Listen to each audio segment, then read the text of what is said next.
Well, by now we are all aware of the tragic, horrific shooting that took place at Annunciation Church and Catholic School in Minneapolis just days ago. But what you might not have heard yet, especially if you only listen to the mainstream media, is that the shooting very likely could have been prevented had Democrat Governor Tim Walz listened to his constituents. Back in 2023, a letter was penned to Governor Walz by the Minnesota Catholic Conference Executive Director Jason Adkins and Mindependent President Tim Benz. It was titled School Safety in Non-Public Schools, and they urged him to address the, quote, urgent and critical need in Minnesota to make sure our schools are secure and safe. This on the heels of the tragic Covenant Christian school shooting in Tennessee, which claimed the lives of 6 people, 3 being children. In the letter, they specifically requested, quote, assistance in making sure the Minnesota legislature enacts your budget recommendation of $50 million to establish the Building and Cybersecurity Grant Program and include all schools as eligible for funding, whether they are public, charters, or non-public schools. In an interview with the Daily Wire, Atkins confirmed that Walz ignored their petition and did not approve of the funding.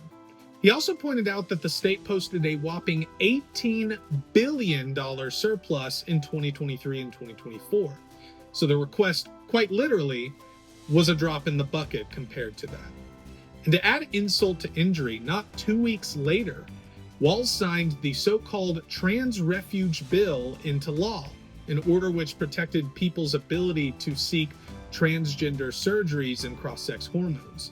In an interview with CNN at the time, Walz said his focus is on being proactive to protect the so-called trans community.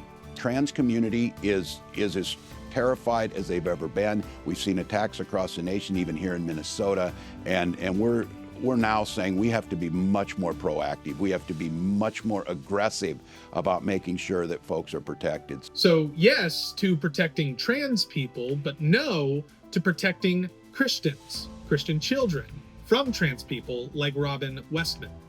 Now, of course, following the shooting, Walz is running cover, saying he spoke with President Trump and will offer any of the resources that are needed as his constituents mourn this mass shooting.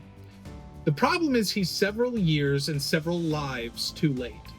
And naturally, the nature of this shooting is being covered up with the gun control spin, even though the shooter's motive was clear. This was an attack on Christians, on Christian kids, rooted in his anti-Christian, pro-trans bigotry. It's time to face the facts. Number 1, transgenderism is a poison, a disease. It should be treated no different than schizophrenia or any other severe mental disorder. Number 2, this is the end result of leftism. It seeks to annihilate, literally, anyone and anything that does not affirm their wicked, false delusions. And the number 1 bulwark against that, of course, is Christ, and it is you, Christians.